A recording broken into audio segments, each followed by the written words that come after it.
क्यों? क्योंकि श्वासों का मन, मन का श्वासों पर अधिकार है। एक ताल पर यह शरीर और मन कंपायमान है। There is a rhythmic beat of the mind and the body. हम हस्तक्षेप करते हैं श्वास के द्वारा, जिससे मन की जो रिदम है उसको स्लो डाउन करते हैं, धीमा धीमा धीमा करते हैं। तो धीरे धीरे इस प्रकार प्राण स्थिर होता है। जो जो प्राण स्थिर होता है, बहुत कुछ होता है शरीर में, सब कुछ तो मैं अब यहां नहीं वर्णन करूंगा, पर मोटे रूप से एक लाभ मिलता है। कपाल को हैंडल करना, सहज शब्द हैंडल करना, वो सहज हो जाता है। जो पूर्व के अनुपात में कपाल नियंत्रण में ही नहीं था, नियंत्रण से परे था, उस पर कुछ अधिकार प्राप्त, कुछ मैंने शब्द कुछ को पकड़ के रखना, कुछ अधिकार प्राप्त होना आरंभ हो जाता है। क्योंकि प्राण जो है, जैसे से श्वास ने ताल बदली, मन ने ताल बदली, प्राण जो कंपायमान था, प्राण भी इस प्रकार होना आरंभ हो जाता है। योगी प्राण को स्थिर करना चाहता है केवल एक दृष्टि से, कि प्राण स्थिर होगा तो कपाल में जो पुनरावृत्ति है, the repetition of the brain popping machine, वो मेरे अधिकार में आएगी। फिर मैं जो करना चाहता हूं मैं कर पाऊंगा। इसलिए प्राण का स्थिर होना परम आवश्यक है। और भी कारण है, पर ऊर्ध्वगामी इत्यादि होना, मैं उस पर अभी नहीं जाऊं। Will leave it at the basics. जी, एक या प्रश्न पूछने वाले को क्षमता लेनी पड़ती है। मेरा प्रश्न है कि हर परिस्थिति में सम अवस्था में कैसे रहा जाए, क्योंकि हम कितनी ही कोशिश करें, कुछ भी जैसे अनुरूप नहीं होता तो हम थोड़ा हिल जाते हैं। मैं दो बातें कहूंगा, एक सत्य और एक दिलासा दूंगा। इसे सत्य ही सत्य तो ये है, संवेदना तो कभी नहीं जाएगी, संवेदना कभी नहीं जाएगी, जानी भी नहीं चाहिए। किसी का कोई बहुत दुख, किसी की कोई बहुत बड़ी कोई घटना घटी, और आप कहो कि हम ऐसे समभाव में हैं कि वो हृदय से कुछ निकले ही नहीं, दैट्स इम्पॉसिबल, असंभव है। आत्मा का गुण है संवेदना, समवेदना, यह आत्मक गुण है, वो नहीं जानी चाहिए, वो रहनी चाहिए। रही बात जीवन की धूप छांव उतार चढ़ाव में उद्विग्न हो जाना, टू गेट परटर्ब्ड, उस अवस्था में चले जाना, तो उसमें कुछ अंशों में अधिकार मिलता है, पर क्या कितना मिलता है मैं बता देता हूं। सामान्यतः जब कोई स्थिति अनुकूल नहीं होती तो मूड ऑफ बाबूजी का हो गया, बाबूजी का मूड ऑफ, बाबूजी का दिन ऑफ, ठीक है, बाबूजी ऑफ। और जैसे जैसे साधना में एक जागृति आती है तो प्रभावित तो 100% होगा। ऐसा कदापि नहीं कह सकते कि सामने प्रतिकूलता, एडवर्सिटी हो और आप पर प्रभाव नहीं आएगा।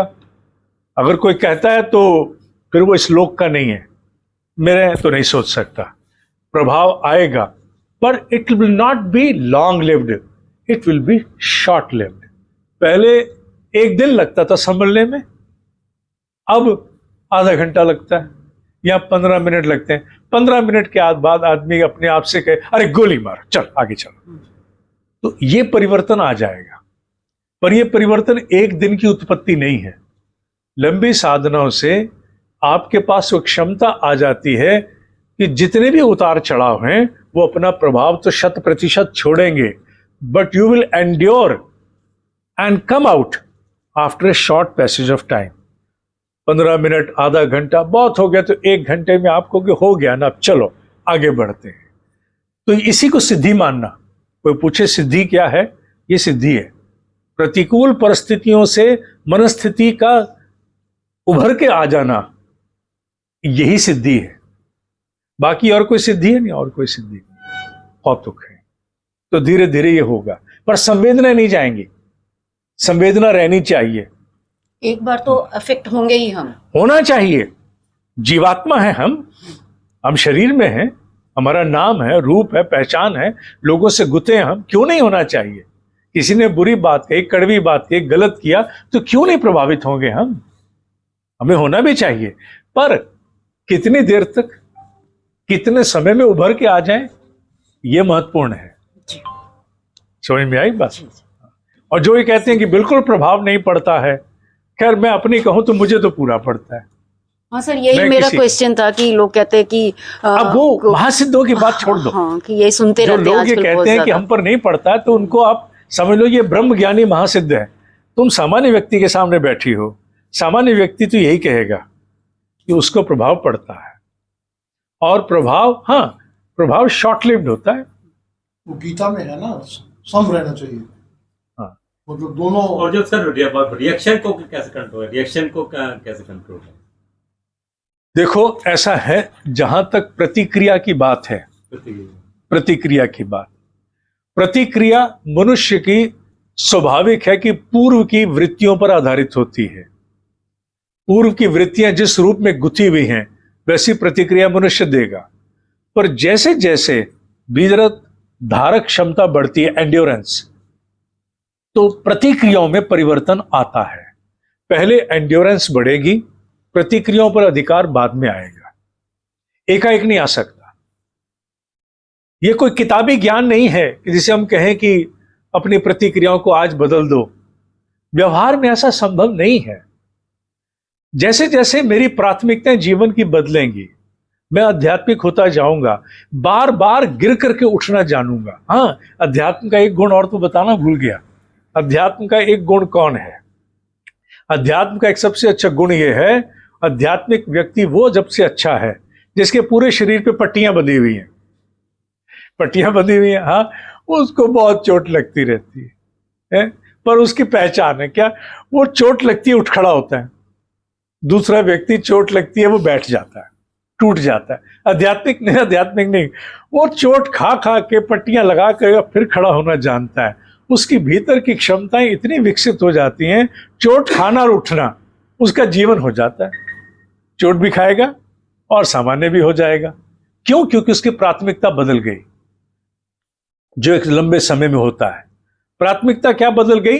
वो अपने आप को एक बात याद दिलाता है बार बार, मेरे आज से पहले इतने जन्म हुए होंगे, मुझे याद है? नहीं याद।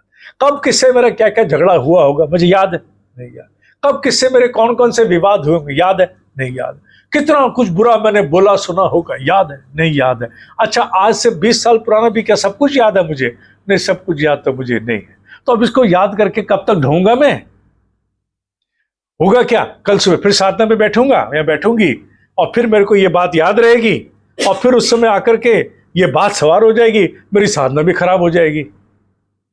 तो वो इस प्रकार बच्चों की भांति सोचता है कि मेरी साधना पे इसका दुष्प्रभाव आएगा, इसलिए बच्चों इस बात को अभी छोड़ दे, वरना आज तो रस आ रहा है सोचने में, गुस्सा आ रहा है, कल्पनाओं में जाना अच्छा लग रहा है, उस मन कर रहा है कि वापस जाके एक फिल्म बनाऊं, अंदर ही अंदर जाके 2 मुक्के और लगा के आऊं।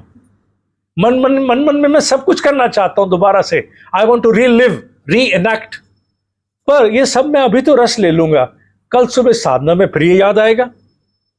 पिछली बार भी हुआ था, उस दिन भी जब मैं बैठा था तो साधना में मुझे सारी बात वही याद आ रही थी। अच्छा बच्चों, नहीं, सुबह की साधना क्यों कॉम्प्रोमाइज करूं मैं? चल भुला देते हैं इसको, बुला देते हैं।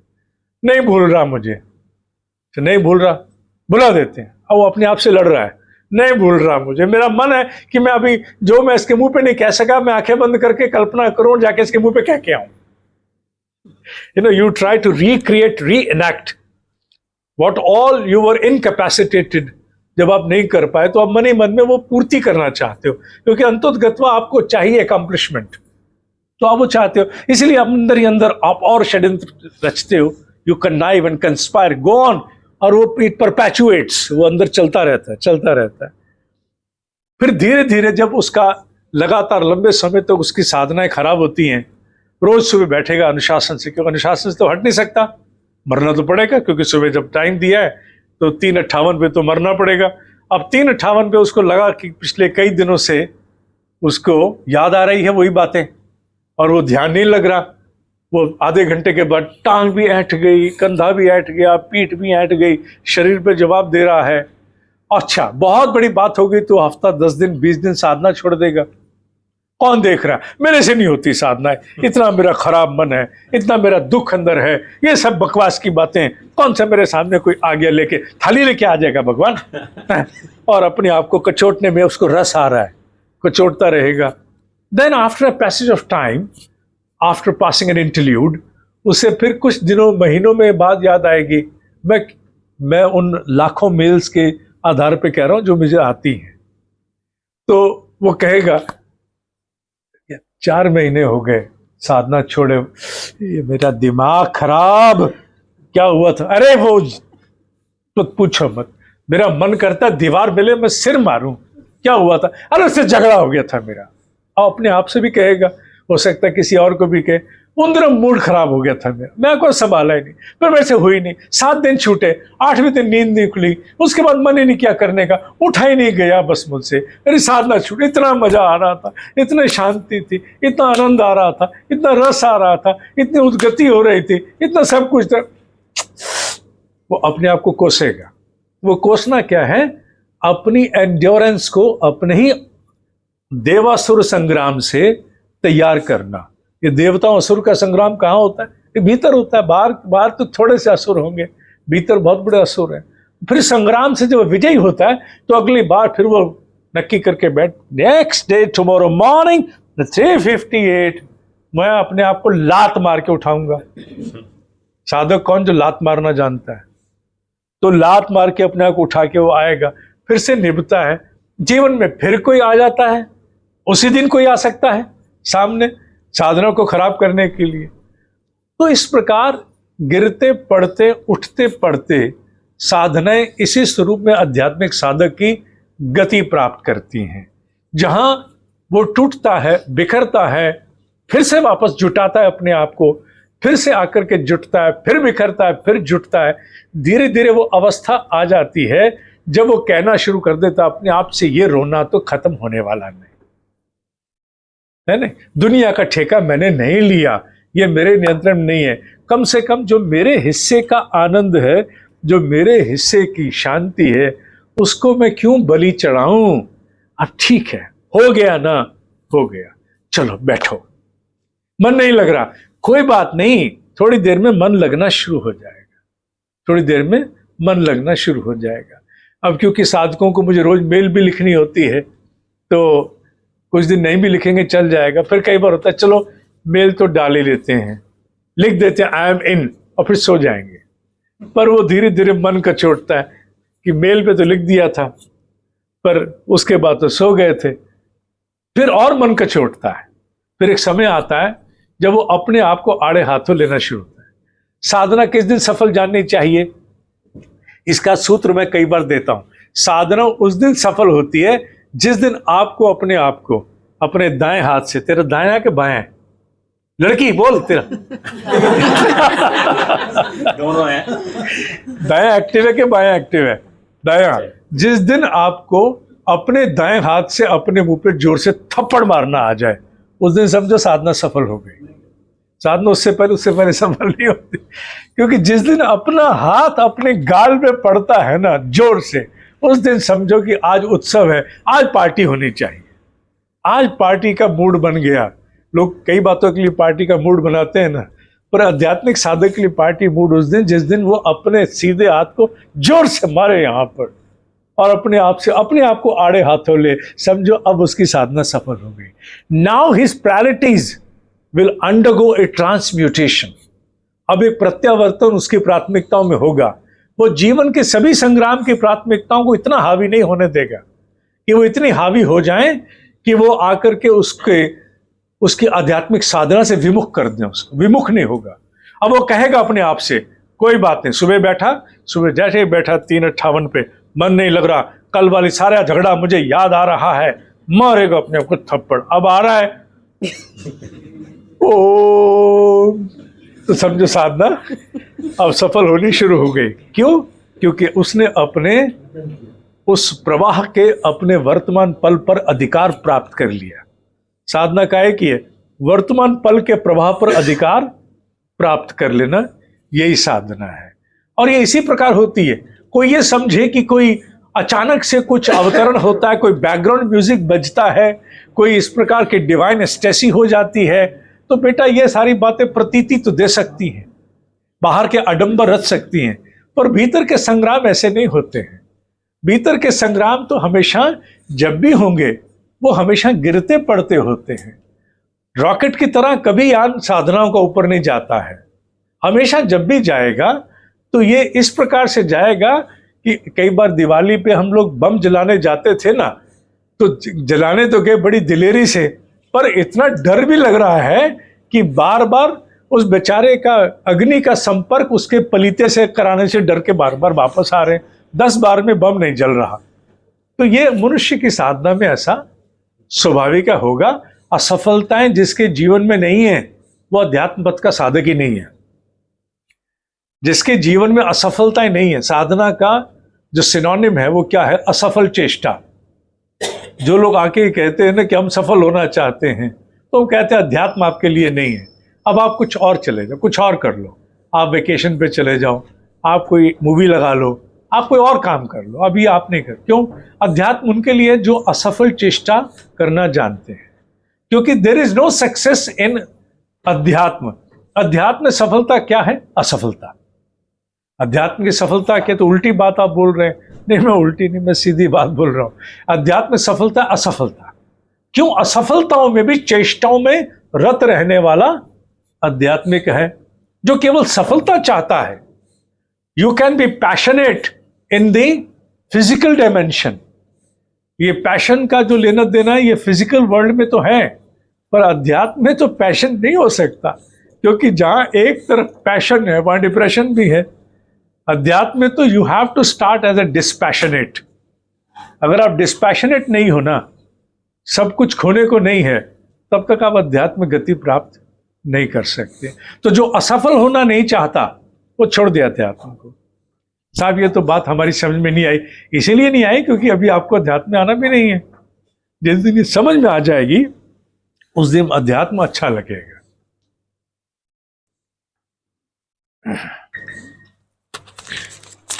देखा, तुम्हारे लिखे लिखाए सवाल अलग छूट गए ना, यही मैं चाहता था। प्रणाम गुरुदेव।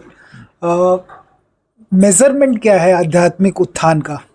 ये आज तक मुझे समझ में नहीं आया। आध्यात्मिक उत्कर्ष का सबसे बड़ा जो मापदंड है वो स्वमूल्यांकन है, सतत स्वमूल्यांकन। इससे ऊपर कोई नहीं है। आध्यात्मिक साधना में गति कैसी रही, स्वभाव का तो मूल्यांकन आप जब बैठोगे तब करोगे कि आज से पहले मेरा स्वभाव कैसा था, किस रूप में मेरी प्रतिक्रियाएं थीं, कैसे कैसे मैं यापन करता था, अनुशासन और पवित्रता के प्रति क्या था, क्या पवित्रता के प्रति क्या दृष्टि थी। ये स्व मूल्यांकन जब सतत हो जाए, मान लो हम समाज में हैं, दृष्टि में विकार आया, अब उस विकार को अगर सतत मूल्यांकन ने वहीं दबोच दिया दृशंसता के साथ, तो समझना चाहिए अध्यात्म गति हो गई। अगर उस विकार ने उस दृष्टि को पानी देना शुरू कर दिया, तो अभी समझो अभी वहां नहीं पहुंचे। कच्चे। सतत नृशंस मूल्यांकन जो कर सके वो अध्यात्म गति प्राप्त हो रही है। सतत नृशंस मूल्यांकन। इसीलिए अध्यात्म में भगवत गीता में कर्म योग में आया है ना, निर्मम निराशी विगत ज्वरा। निर्मम, निर्मम शब्द कितना कठोर है, मर्सीलेस। मर्सीलेस, नृशंसता कितना बुरा शब्द माना जाता है, और इसका प्रयोग किया गया किसके लिए? अपने स्व उत्थान के लिए, अपने आत्म उत्कर्ष के लिए। सतत मूल्यांकन होना चाहिए इसका, एवरी पासिंग सेकेंड, कि मेरी दृष्टि में अगर कोई ऐसा विकार आया तो मैंने वहीं दबोचा उसको। अगर जितने अंशों में ये अधिकार आता जाएगा ना, समझो गति प्रगति है। This is the real measurement. इसके अतिरिक्त बाकी कोई मेजरमेंट, मैं इतनी देर बैठ लेता हूं, मैं इतनी देर हो लेता हूं, मेरे यहां भी कुछ होता है, मेरे यहां भी कुछ होता है, मुझे रात को सपने में भी देवलोक दिखाई देता है, this all absurd. This all absurd. These are fancy movements of the energy which do not carry much relevance to it. Only and only relevance is how far do you have you been able to control your impulsive, instinctive responses? ये त्वरित प्रतिक्रियाओं में कितना अधिकार प्राप्त हुआ है। और वो विशेष रूप से जुड़ती है कहाँ? दृष्टि से, वो द्वेष की दृष्टि हो सकती है, वासना की दृष्टि हो सकती है, लोभ की दृष्टि हो सकती है, उनमें मैं कहाँ तक हूं? अगर वो मेरी दृष्टि पर अधिकार मेरा आना शुरू हो गया है, माया अपना प्रभाव नहीं छोड़ेगी, वो आएगी। पर जैसे ही आई, मैंने अपने आप को कितनी देर दबोचा, माया पर तो अधिकार किसी का नहीं है, वो तो जगत जननी है, जगदम्बा है, उस पर अधिकार नहीं है। मैंने अपने आप को कितनी जल्दी दबोच लिया, ये अध्यात्म का मूल्यांकन है। This is the scale. Whenever you want to measure yourself कि पहले मुझे 10 मिनट लगते थे, अब मुझे 1 मिनट लगता है, 9 मिनट की गति हो गई है, तो दिस इज द मेजरमेंट। प्रणाम गुरु।